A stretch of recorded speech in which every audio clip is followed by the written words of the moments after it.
oleh Masjid kami Kementerian Agama Provinsi Riau, Bapak Joko SDM, yang kami hormati Bapak Kepala Kantor Kementerian Agama Kabupaten Kepulauan Meranti yang diwakili oleh Pak Kajibot PU Bapak Haji Jasmine Sage, yang kami hormati Ketua FKUD Kepulauan Meranti Bapak Mawandi, yang kami hormati Bapak Camat Kecamatan Pasir Putri Gunung, yang kami hormati Bapak Kepala Desa Selat Akar Bapak Haji, yang kami hormati dari Babinkan Fitnas dari Desa, yang kami hormati dari Ketua Majelis ya, ada Ketua Majelis Makaruni Kepulauan Meranti beserta pengurus di jajarannya, Ketua Majelis Budayana Kabupaten Kepulauan Meranti beserta pengurus, yang kami hormati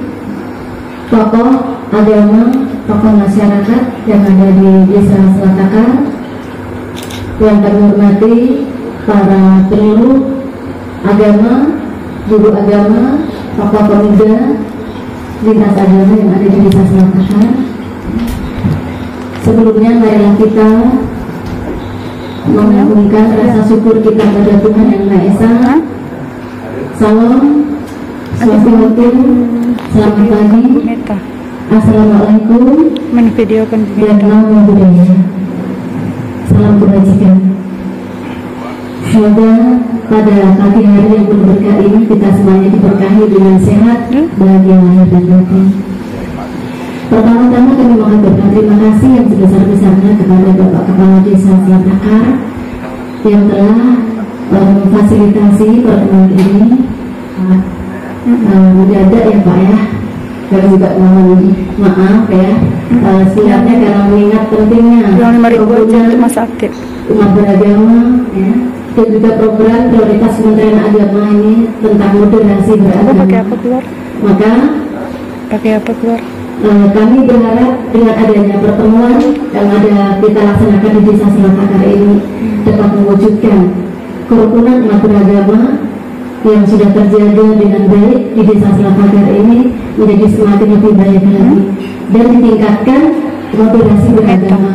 Karena dengan penguatan moderasi beragama ini, maka kita walaupun berbeda agama, berbeda suku, berbeda ras, keturunan ya, kita tetap bisa bersatu padu dan mengampuni.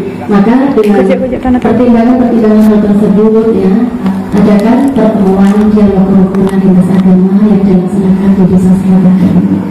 Saya juga mengucapkan terima kasih kepada Ketua FKUD Kepulauan Meranti yang selama ini juga mendukung program-program Kementerian Agama dalam membangun kerukunan, dalam mendirikan rumah ibadah ya sesuai dengan perundangan yang berlaku, dan semoga dengan kerjasama yang sangat baik dari FKUD, dari Kementerian Agama, dari semua tokoh, dari perangkat pemerintah desa ya, juga tokoh-tokoh masyarakat, maka tetap sampaikan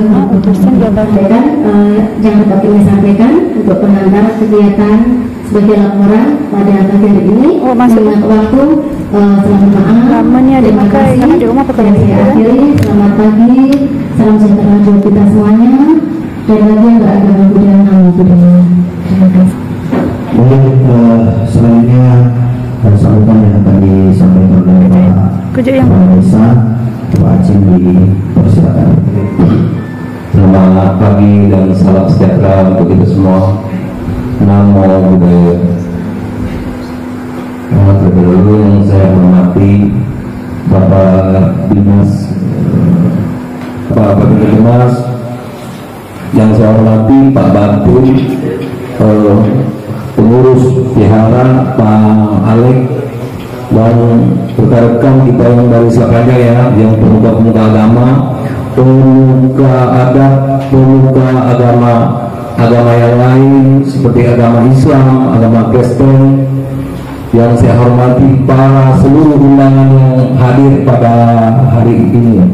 Ingin juga saya sampaikan, kita sebagai umat beragama tentunya kita menjaga kerukunan kita masing-masing. Seperti ini Pak Tarjoko, kami di Selat Akar ini Pak Tarjoko, kalau kami Imlek itu orang-orang kita Islam banyak yang datang, itu datang ke rumah-rumah Imlek. Begitu juga kalau hari raya Idul Fitri. Hari raya Idul Fitri kami datang ke tempat-tempat untuk gaya orang Muslim. Begitu juga dengan ini, dengan Kristen, agama Kristen itu kalau Natalan kami juga diundang oleh pendeta, diundang ke gereja, kami dikasih makan-makan juga di sana. Kami itu yang penting tuh makannya itu dulu. Jadi sepengetahuan memberitahu kepada Pak Tridoko bahwa di Selakar itu sebenarnya sudah sinkron, agama ini sebenarnya sudah sinkron. Apakah itu nanti lebih bisa sinkron lagi ya Ibu? Jadi di Selakar itu tak payah diragukan lagi. Tetapi kita walaupun bagaimana harus menjaga kerukunan kita masing-masing. Jangan ada gesekan-gesekan segala macam. Kita jadi orang tua sebagai dari sini RT, RW, dusun. Jadi kita di sini juga menjaga, jangan memanasi masyarakat itu tentang agama. Jangan ada konflik tentang agama kita. Kita sudah rukun di Selakar ini. Kita harus bersatu. Saya rasa hanya itu yang dapat saya sampaikan dulu.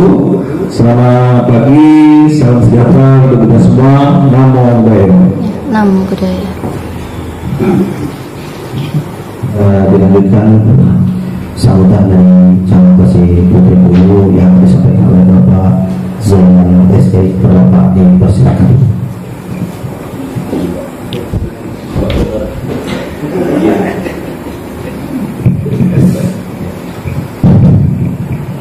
Bismillahirrahmanirrahim. Saya buka secara Islam. Assalamualaikum warahmatullahi wabarakatuh. Selamat pagi, salam sejahtera buat kita semua, salam sehat. Alhamdulillahirabbil alamin, wassalatu wassalamu ala asyrofil anbiya'i wal mursalin Sayyidina Muhammadin bil qulubi wa dawa'iha wa afiyatil abdani wa shifaiha wa nuril absari daimaiha wa ala alihi wa sahbihi wa sallim. Bersyukur kita kepada Allah Subhanahu wa taala pada pagi yang berbahagia ini kita telah diberikan kesehatan, kesempatan sehingga kita bisa bersama hadir di kantor Desa Selakar dalam suatu acara atau agenda sosialisasi antar umat atau antar agama. Mudah-mudahan kegiatan kita pada pagi yang berbahagia ini Tuhan yang Maha Esa, Allah yang Maha Kuasa memberikan hidayah serta petunjuk buat kita semuanya. Amin. Berselawat kita kepada Nabi Muhammad, khusus umat Islam, dengan ucapan biqaulina Allahumma salli ala sayyidina Muhammad wa ala ali sayyidina Muhammad. Assalamualaikum ya Rasulullah, assalamualaikum ya Habiballah. Inna syarif. Yang sama-sama kita hormati Bapak Tridoko SPD MM Dimas Budita Provinsi Riau, selamat datang, dan Ibu beserta rombongan yang tidak bisa sebutkan satu persatu nama dan gelarnya, selamat datang di Kecamatan Tasik Putri Bulu yang sekian kalinya. Kemudian yang saya hormati Bapak Kementerian Agama Kabupaten Meranti, dalam hal ini diwakili oleh Bapak Jasmaul SPD. Selamat datang Pak. Kemudian juga yang sama-sama kita hormati orang tua kami, mantan camat dulu nih Pak. Sekarang alhamdulillah mereka sehat bugar. Apakah kami besok sebelum pensiun apakah sehat seperti beliau? Yang sama kami hormati Bapak FKUP Kabupaten Meranti, Bapak Mulyadi SPD. Selamat datang Pak. Kemudian yang saya hormati Bapak Kades Desa Selat Akar beserta aparatur pemerintah Desa Selat Akar. Kemudian yang saya hormati juga Bapak Babinsa Desa Selat Akar. Ini diundang Bapak Babinsa.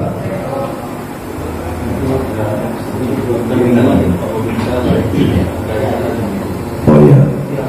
Kemudian yang saya hormati Pak Batin, Pak Yufendri. Kemudian yang juga saya hormati pemeluk agama ada berapa orang? Terima kasih. Kemudian yang Kecamatan Putri Puyuh berapa orang? 2. Pak Pudi datang. Oh ya, ada meninggal ya di Mukirau ya. Yang saya hormati tokoh agama, alim ulama, cerdik pandai, tokoh kaum ibu-ibu, bapak dan ibu yang berbahagia. Izinkan kami menyampaikan ucapan terima kasih kepada seluruh rombongan baik itu dari provinsi maupun dari Kabupaten Meranti yang telah sudi membuat program terkait dengan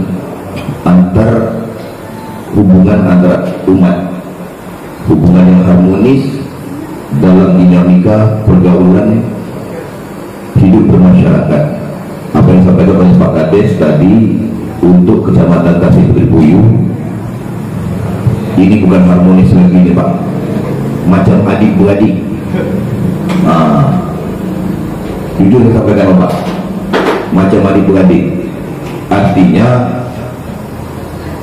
selama kami di sini menjabat baru PLT Pak Bu Camat, tetapi mekarnya Kecamatan Kasih Putri Puyuh tahun 2012, Peraturan Bupati nomor 12 tahun 2012 Juli ditetapkan oleh Bupati Gunung Meranti. Saya sudah berada di sini Pak. Alhamdulillah, berbagai etnis, berbagai suku, berbagai adat dan budaya untuk Kecamatan Kasih Putri Puyuh alhamdulillah sangat kekeluargaan, sangat kekeluargaan. Mungkin Bapak Udin sudah bisa mendengar informasi-informasi yang dari luar. Alhamdulillah untuk Kecamatan Kasih Putri Puyuh yang namanya bercekak atau berkelahi Pak, itu tidak ada. Apalagi Pak Babin tidak ada Pak. Setiap Babin ini setiap desa sudah aktif terus. Apalagi Pak Kades ada. Pak Kades ini sistemnya Pak, siapa lain ada satu pun orang ya. Alhamdulillah kalau juga terkait dengan hari-hari pesta Pak, pesta alhamdulillah lah tak lupa pula Camat Kasih Putri Puyuh diundang untuk nikah dan nikah. Alhamdulillah saya hadir. Alhamdulillah saya hadir. Tapi inilah Pak, saling menghargai. Jadi alhamdulillah kalau kita ini sudah saling menghargai sesama yang lain, ini mau kata Jokowi adem, sangat adem. Mau kata masuk itu Pak, adem ya Pak. Tidak ada huru hara. Tapi kalau sini Pak ada pasukan huru hara, ada pasukan huru hara. Tapi ini nanti seketika nanti baru termunculkan pasukan huru hara.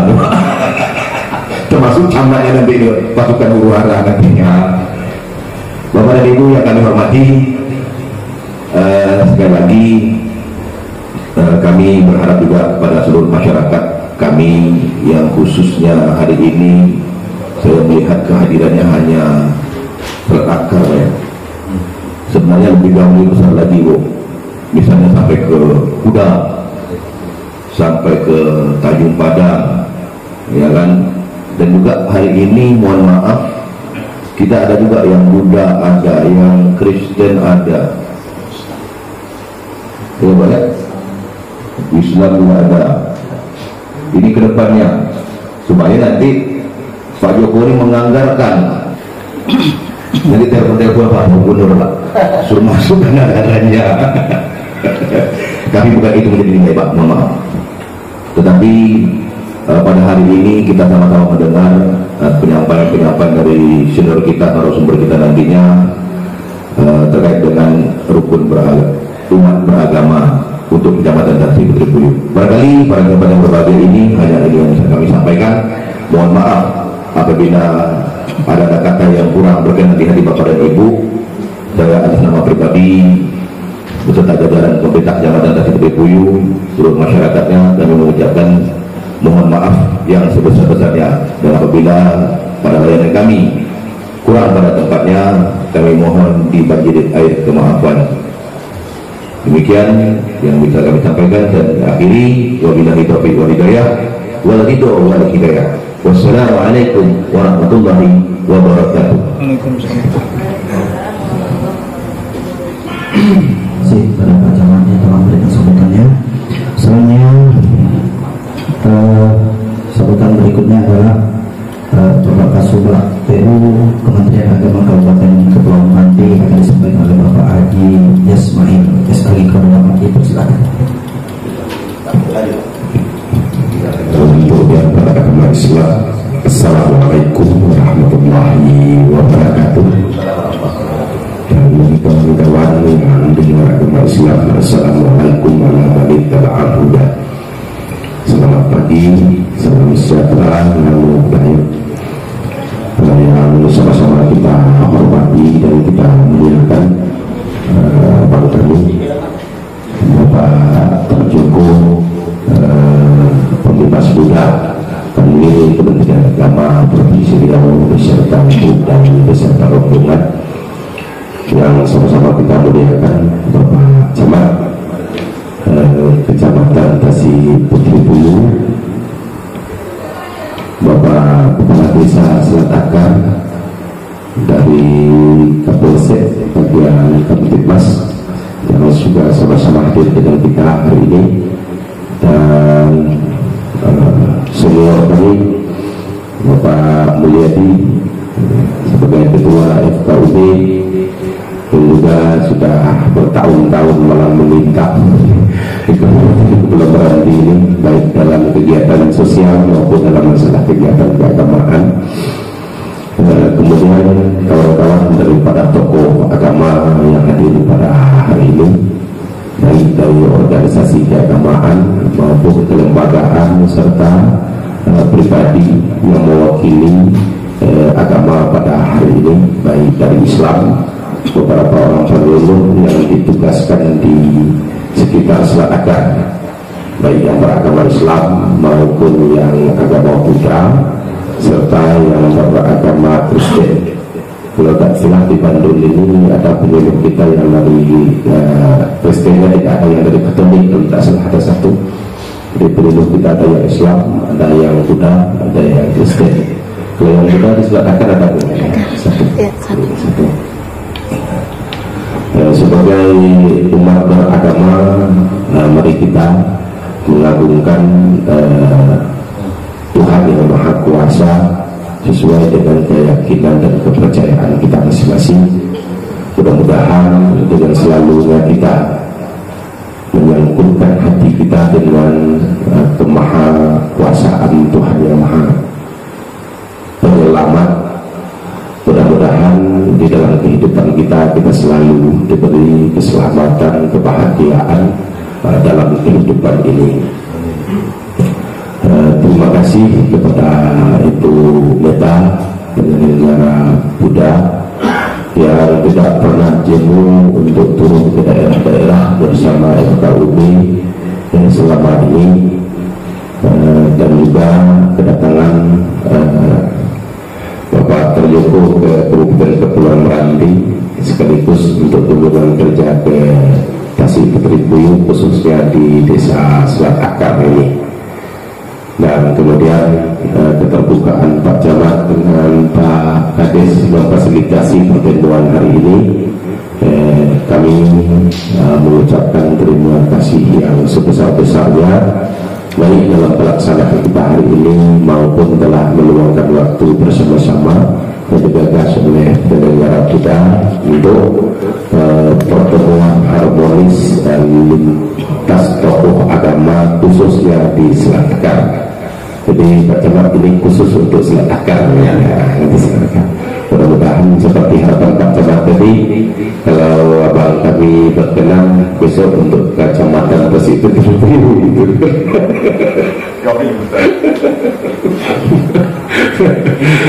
Nah, itu khusus Selat Akar gitu. Kalau besok Pak Camat mudah-mudahan untuk khusus Resik itu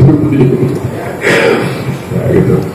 Dan kemudian karena kegiatan ini adalah tentang keharmonisan lintas tokoh agama sebagai penggerak agama, khususnya di Selat Akar yang berbagai agama ada.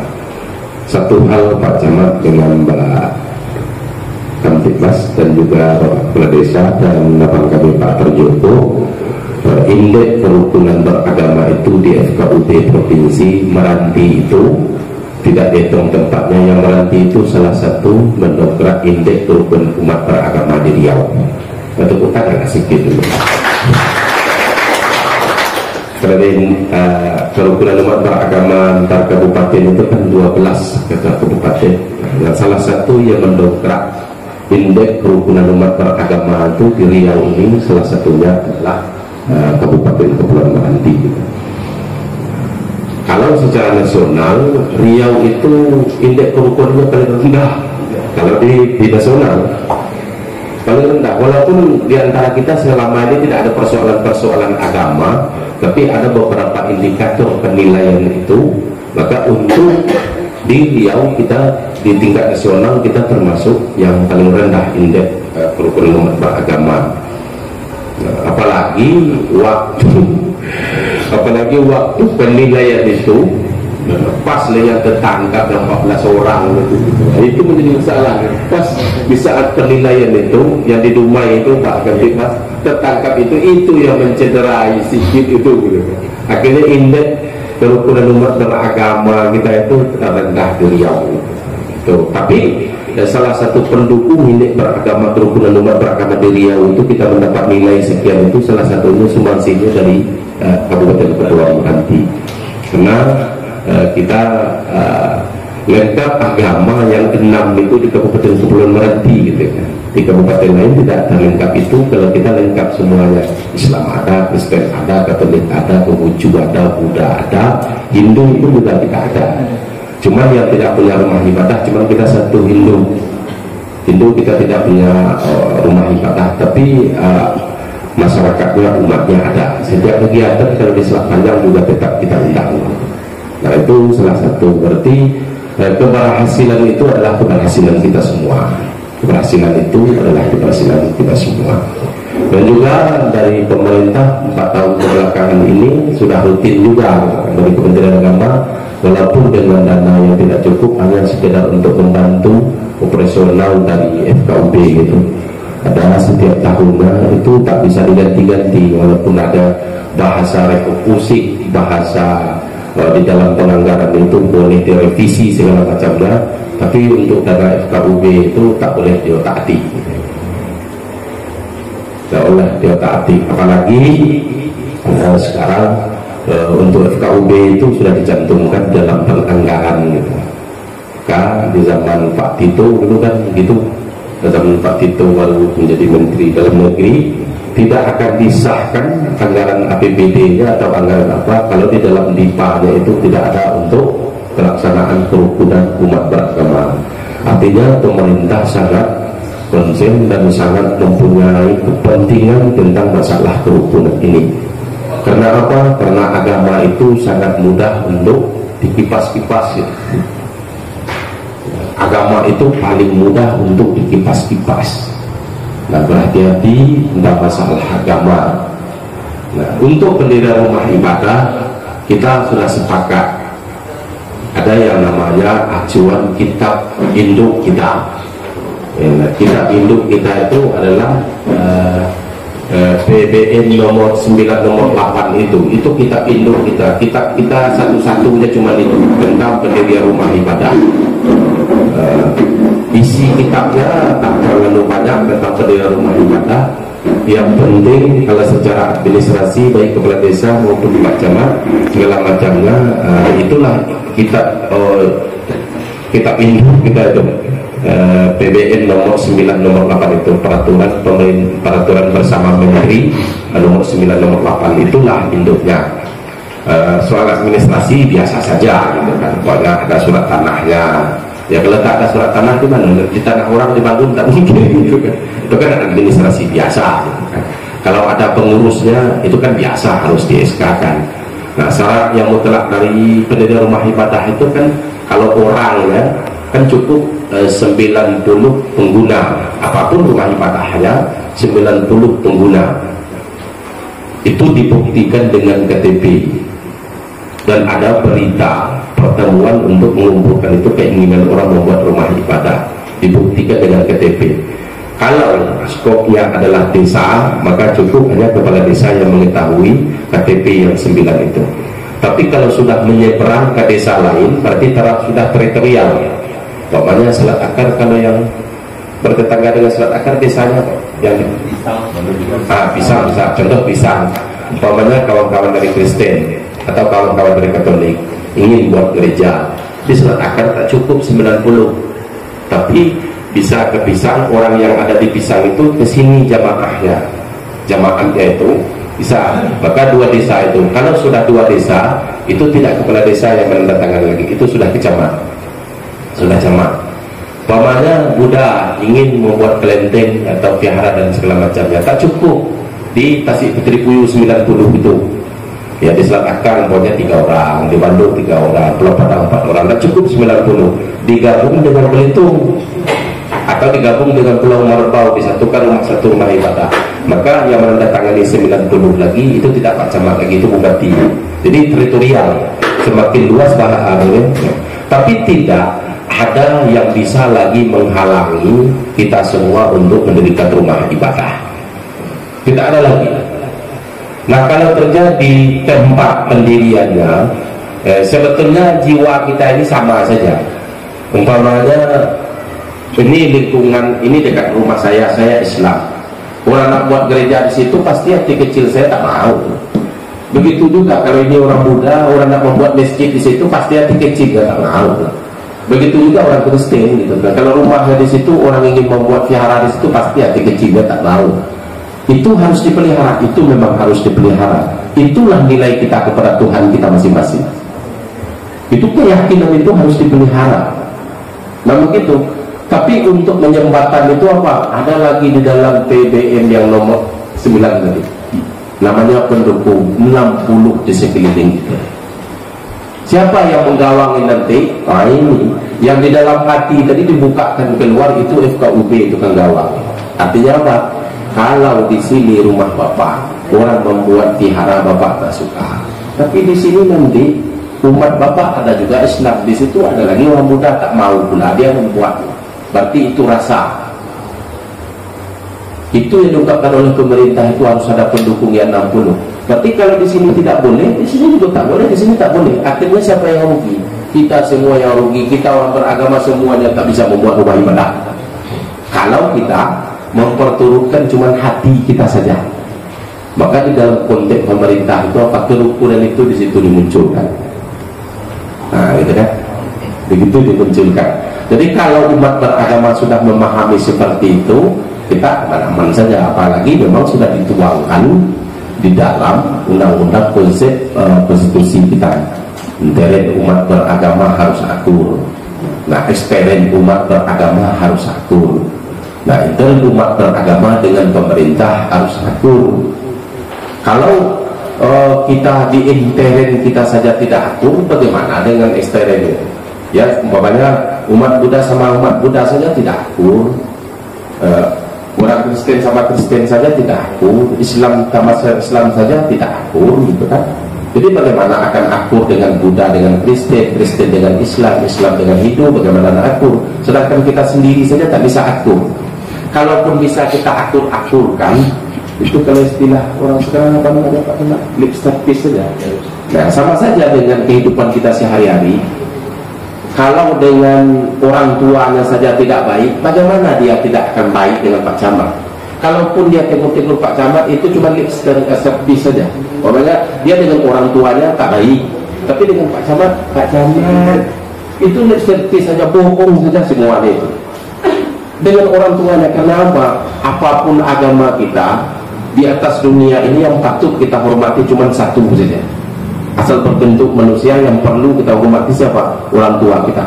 Asalkan orang tidak baik dengan orang tuanya, jangan diharap dia baik dengan tetangga, jangan diharap dia baik, apalagi berlainan agama. Itu ajaran agama kita semua. Orang tua adalah kuncinya. Kalau dia sudah baik dengan orang tuanya, pasti dengan orang lain bisa dia baik. Tapi kalau dengan orang tuanya tak baik, baiknya dengan kita itu cuman gitulah gitu. Nah begitu juga kalau kita dalam agama kita masing-masing belum akur, dia tidak akan pernah akur dengan orang lain, agama lain. Maka akur-akurkan dengan kita dulu, kemudian akur dengan agama yang lain, maka timbullah konsep pemerintah tadi. Dan kemudian yang kedua, bagi tokoh-tokoh agama itu jangan kita ini menganggap kewajiban kita menyiarkan agama itu, kita mensya'airillah itu membina umat yang sudah ada di tangan kita. Nah, umpamanya kami orang Islam, jangan dianggap kami ini nabi. Kamu masih bisa memelihara orang yang sudah Islam atau belum, itu yang penting tugas kita, bukan mencari orang yang belum Islam. Itu tugas Nabi, tugas Nabi itu sudah selesai. Begitu juga di Buddha, guru besar kita sudah mengajarkan itu. Yang perlu tugas kita tokoh agama Buddha apa? Orang yang sudah Buddha sekarang itu bisa dipelihara atau tidak? Begitu juga di Yesus itu. Kita ini bukan Yesus. Kita ini adalah pengembala itu. Jadi apa? Orang yang sudah ada itu bisa tidak kita jaga atau tidak? Jangan menyiarkan agama kepada orang sudah beragama. Saya Pak Camat pengalaman di Camat di waktu sama-sama di Pak Mun itu di Allah itu kalau tengok data-data banyak saya yang menikahkan orang mu'alaf, orang yang sudah masuk Kristen. Ada malahan dari daerah timur itu datang dengan helikopter menuntut saya sebagai kuah untuk menikahkan. Kenapa orang kami dinikahkan? Nah, saya cuma berpedoman dengan aturan yang sudah ada. Asalkan sudah 22 umurnya, dia mu'alaf, tambah tahu orang tuanya saya nikahkan. Karena itu sudah hak dia. Tapi kalau dia 21 tahun ke bawah, saya tidak akan mau menikahkan. Walaupun Camat sendiri ini masih ada saksi. Maaf Pak Kanjeng, ada orang dulu, orang lain takbur namanya. Itu dia masih dalam pendidikan, belum kita masih pendidikan yang 8 bulan itu. Dia nak nikah, nak dirubahnya daftarnya. Tapi kan kalau menurut aturan bapak kan belum bisa nikah, belum minta izin atasan kan belum bisa. 2 tahun. Belum. Jadi dia nak nikah, diganti dia. Itu Pak Camat sendiri dengan Pak Cam yang minta tolong saya. Kata saya menyelamatkan bapak sekarang. Karena apa? Di desa bapak, di kantor bapak itu ada data-data orang di situ, yang polisi berapa orang segala macamnya. Ini datanya dempet, kan bapak yang mengeluarkan. Saya tak mau menikahkan, itu bukan urusan saya, tapi saya menyelamatkan Camat dengan sekjam. Ini kesaksian beliau. Padahal orang tuanya saya makan setiap hari di rumah dia. Tapi kalau sudah soal aturan saya tak mau itu, tidak mau saya ikut campur. Nah, ada yang menyampaikan karena dia polisi baru gitu kan. Ini dia pakai pistol karena dia intel. Dan saya cakap itu, saya ini orang Gunung Merapi. Jangankan di dalam air, dalam api dia bisa hidup. Berapa lah isi peluru dia? Kadang-kadang 67. Itu untuk ngaduk kopi. Nanti saya hidup. Begitu tuh kabur itu semua.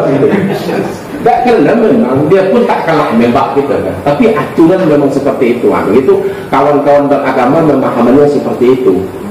Juga tidak ada untungnya kamu memasukkan orang ke dalam Islam, tapi orang lain kamu tersinggung. Kamu memasukkan orang ke Kristen, tapi orang lain tercederai.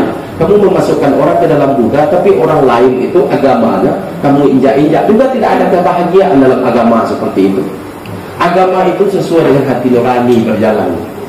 Nah, apalagi bagi orang tua, tanggung jawab orang tua. Tapi agama itu apa? Sampai umur 21 itu tak bisa taati kepada orang tua. Maka di saat itu sampai umur 21 itu agama anak mengikuti agama orang tua. Maka sebagai penggerak agama itu hati-hati. baik yang penyuluh Islam, penyuluh Kristen, penyuluh Buddha, guru-guru segala macamnya.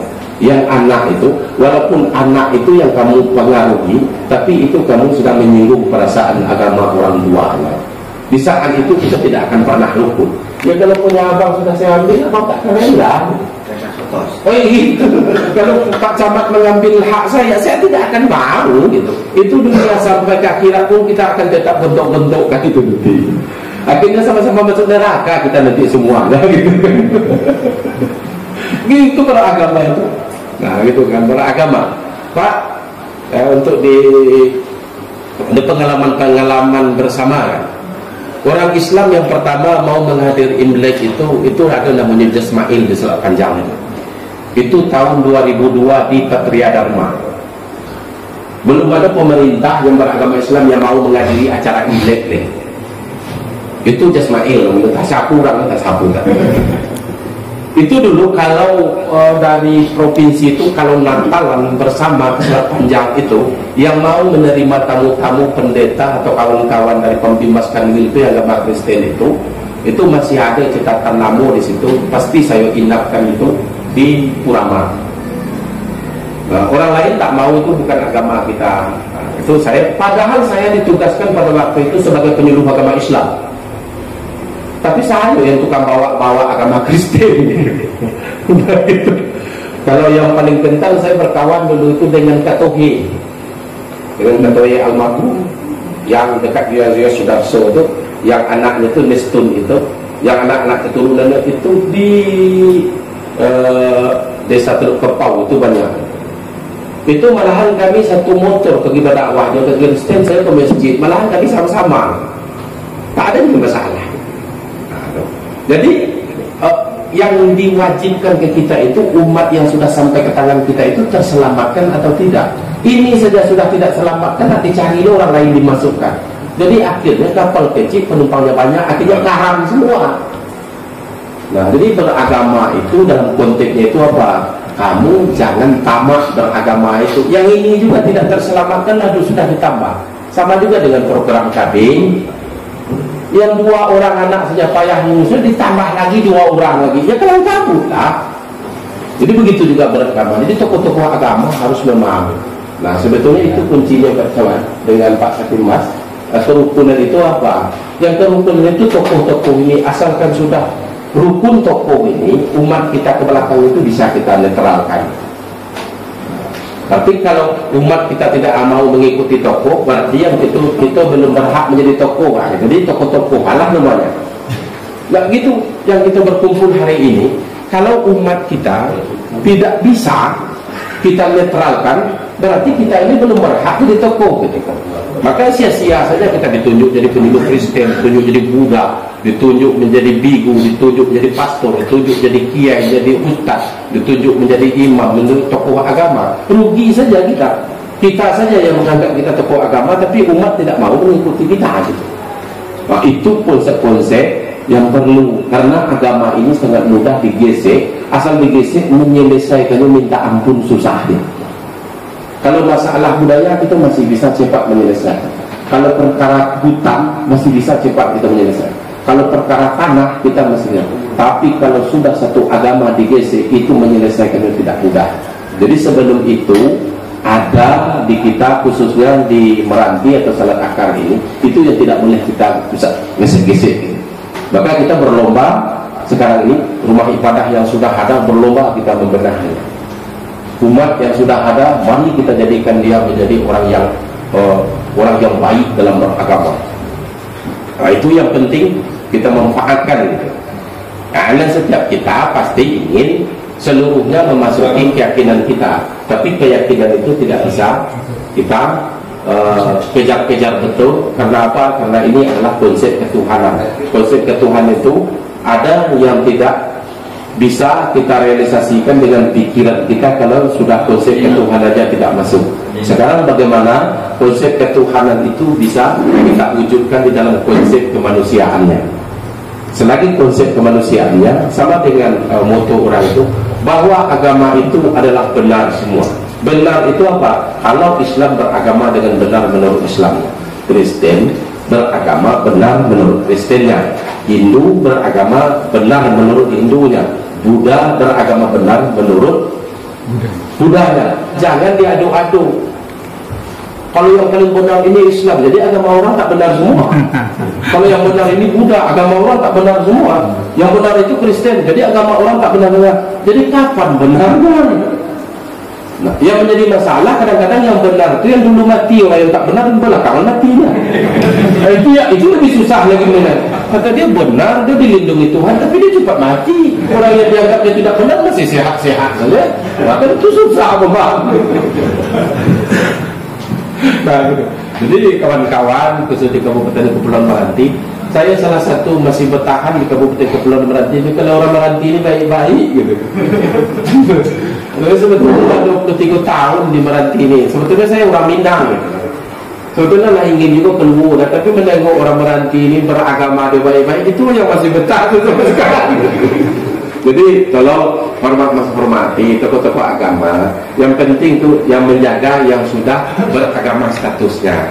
Yang belum itu biarkan mereka memilih sesuai nilai-nilai ketuhanan yang di dalam hati. Toh nanti dia akan berproses sampai dia umur 22 tahun, cuman batasan kita sampai umur 20 tahun itu masih tanggung jawab orang tua. Agama anak akan mengikuti agama orang tua. 22 tahun ke atas itu adalah tanggung jawab pribadi secara hukum, baik hukum positif maupun hukum agamanya. Maka itu hati-hati kalau kita menyampaikan agama kepada orang sudah beragama. Itu Pak Ketua Mas tahu betul pasal itu. Nah, kalau orang menyampaikan agama kepada orang yang sudah beragama, itu tahu betul itu sudah merupakan salah dalam aturan agama dan salah dalam aturan undang-undang kita. Nah, kalau melaksanakan aja sudah salah, apalagi agama, berarti sudah agama yang salah nanti. Agama salah. Kemudian Pak Wulu, Pak Camat, karena kita sudah, saya pernah sebelum belum ada FKUB lagi. Kalau sekarang kan sudah ada FKUB forum. Dulu kami 2002 itu di Selat Raja sudah ada, tapi masih kerukunan saja.